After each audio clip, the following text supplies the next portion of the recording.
Thank you, Mr. Pippo. Now we will go to the questions that have been prepared, and Mr. Vasquez, you will lead off. Thank you. Given budget concern, do you favor cutting functions or raising fees and taxes? Well, I don't think I've ever proposed raising fees and taxes. The difficulty is providing the services, and we've been working towards reducing the cost of government. And in the case of the salaries, we've already taken management down. We worked with the sergeants and the correctional and the lieutenants and the correctional officers to restructure their contract. Went to a two-tier. We've gotten back 3% of the COLA and their EPNIC. So we're working hard to try to provide those services. It may take a little longer to have some of the service brought to you, but at the end of the day, we know the government is going to be smaller and have to be more efficient. Mr. Pippo, given budget concern, do you favor cutting functions or raising fees and taxes? Unlike my opponent, who voted to increase your license fees for your vehicles, and unlike myself, when I went to that hearing with the mayors and opposed it and prevailed, I am opposed to increasing fees and taxes. It was interesting to note this year that when the increase in fees for use permits, for those type of things that you, the public, has to apply for to the county, when it was offered this year, the incumbent voted no. Wow. Is it because it's an election year? He's always voted yes. But this year he voted no. No, I'm not in favor of fees. I'm not in favor of use permit fees increases. It's driving good businesses from the county. If you don't believe so, ask Rudy Dick in Yolo County, who was harassed out of his straw wattle business. That's the business that allows you to manufacture the retention straw things you see along the highway. We had that good business in this county. But he was harassed so much because of his straw storage and his permit fees. He was chased out of the county. He went across the border into Yolo County, and the business is thriving. If you have a farm, why don't you dry your prunes locally? Why don't you dry your walnuts locally? You can't. There are no more facilities here. You take them to Colusa County, you take them to Yolo County, because they've been run out of this county. So good ag businesses, those are two. There's many, many more.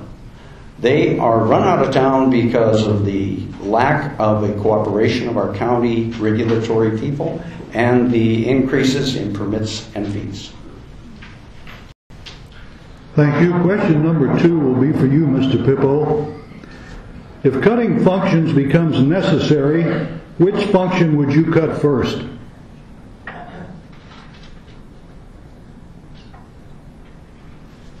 Well, the first thing we need to do, and the first function we need to cut is the perks of our management people, longevity pay,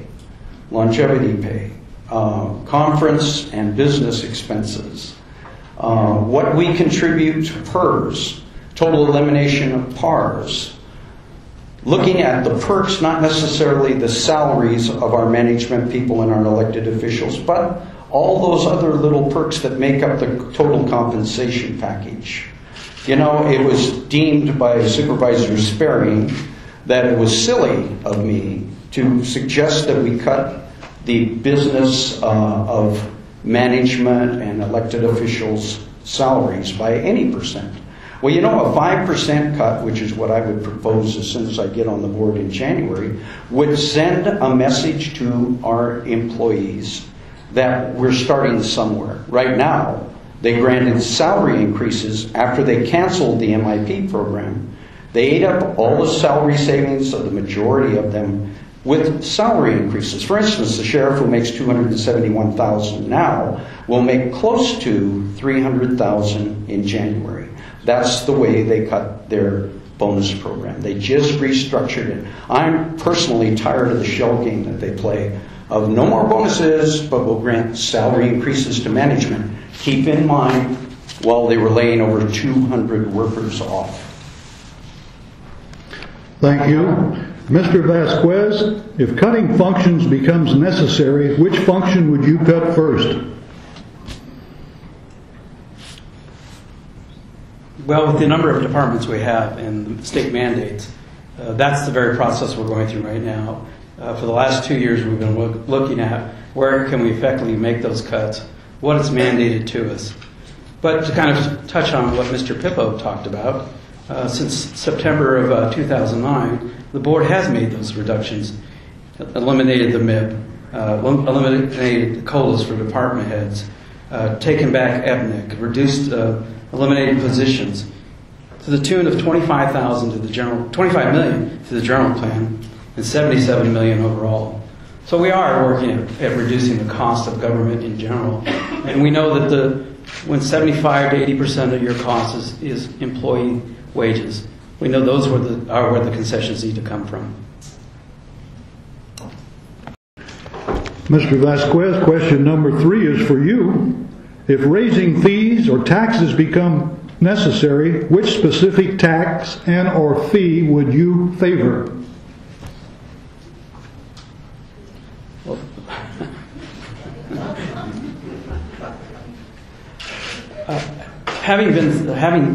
being someone who's in business who's affected by those very fees, and I have in the past voted to increase fees on myself. It's pretty difficult to say specifically a fee you would cut or one you would add to. And currently, I'm not in favor of that. I fully agree with the fact that we're in tough times, and this is not the time to be raising any kind of fees. To allow the businesses, the private sector, to prosper is more important than ensuring the government continues to receive revenues. Mr. Pippo, if raising fees or taxes becomes necessary, what specific tax and or fee would you favor?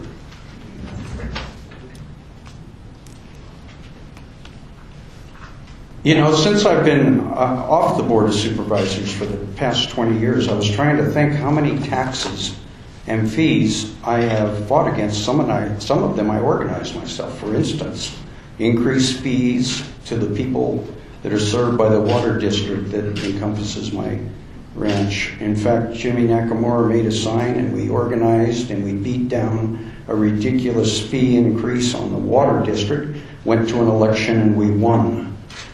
Shortly before that, the local fire district decided they were going to have paid personnel, and they put a tax override on the ballot.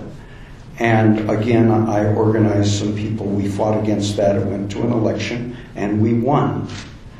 And time again, the other day when they increased the license fees on our cars, $10, it infuriated me.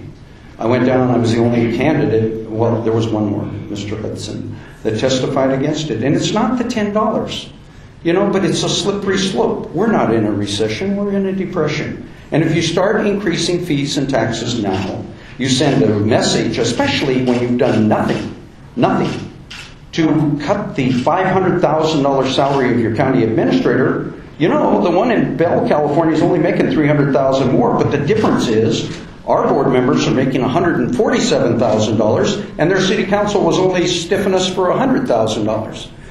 So we're right there. No new increases in fees, no taxes until we get down to realistic management salaries. We get county administration that doesn't dictate to the county board of supervisors, 3 of which then rubber stamp everything he says. Until that's gone, no fee, no tax increases.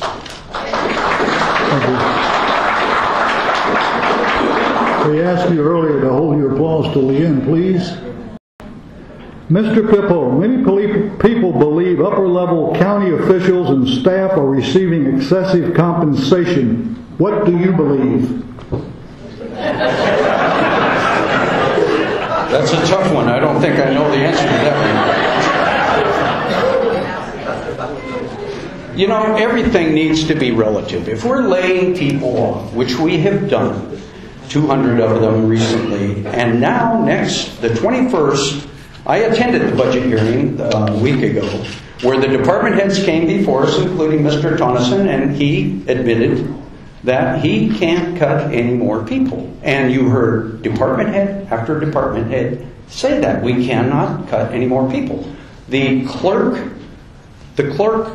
County clerk has a window open for 2 hours a day. That's how far back they've cut that position. And they merged departments. Go in there someday and you'll see all the lines are merged into one line. They've cut and cut and cut and cut. But the county administrator got a brand new car this year. What an insult to the workers after losing your job and then having that happen. No, until something is done, even a token amount, I am totally appalled. The wages that the salaries that they get. The sheriff is a good man. Sheriff's a good sheriff. Our department heads. Mr. Tonneson is a very adept individual, but we're in a depression. We cannot afford to pay the salaries that we were paying during those flush years a few years back. We don't have the money. We need to start spending within our means. The taxes on business, on warehouses will be cut again soon because the value isn't there. A lot of them are 30 cents on the dollar. You know what your house valuation is. A piece of ground that I had that was worth $1.8 million and sold for that was put on the auction block at $200,000 and nobody bid on it. Mr. Vasquez, many people believe upper-level county officials and staff are receiving excessive compensation. What do you believe?